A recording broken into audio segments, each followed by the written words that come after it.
But it's not just our state. Maine is pretty much in line with what's becoming a trend all across the country. While mortgage rates are hitting the highest levels in 2 decades, Vicki Nguyen takes a closer look at why owning a home seems so out of reach for many young Americans.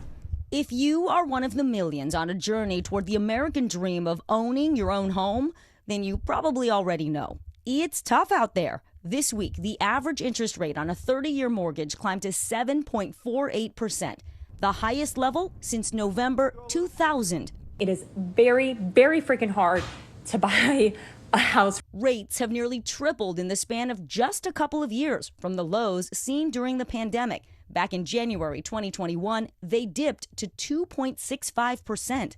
That climb came as the Federal Reserve aggressively hiked interest rates to tame inflation, which ballooned above 9% last summer.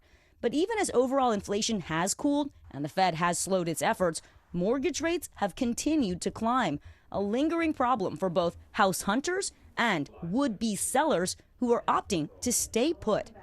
Sellers are really in the driver's seat right now. The problem is they don't want to drive. They likely have a rate that's either 4% or below, and so they're in what we call the golden handcuffs. So how long will interest rates stay this high? No one has a crystal ball. We don't know when rates will pull back again. It really all just depends on inflation. Stacey Esser, a real estate agent in New Jersey, says her clients are feeling the squeeze. Buyers are frustrated, they're upset, and a lot of them are looking back wishing they bought 2 years ago. What are things buyers are sacrificing right now to get into a home? We're seeing some pullback. We're seeing some buyers that are saying, you know what, I'm going to hold on. And they're sitting on the sidelines. Experts say if you are in the market, there are still some things you can do to try and bring down your rate. What's your advice to deal with these high mortgage rates right now? The first thing you want to do is make sure that your credit score is solid. And the second thing you want to do is shop around.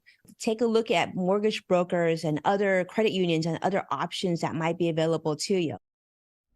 Vicki Nguyen reporting.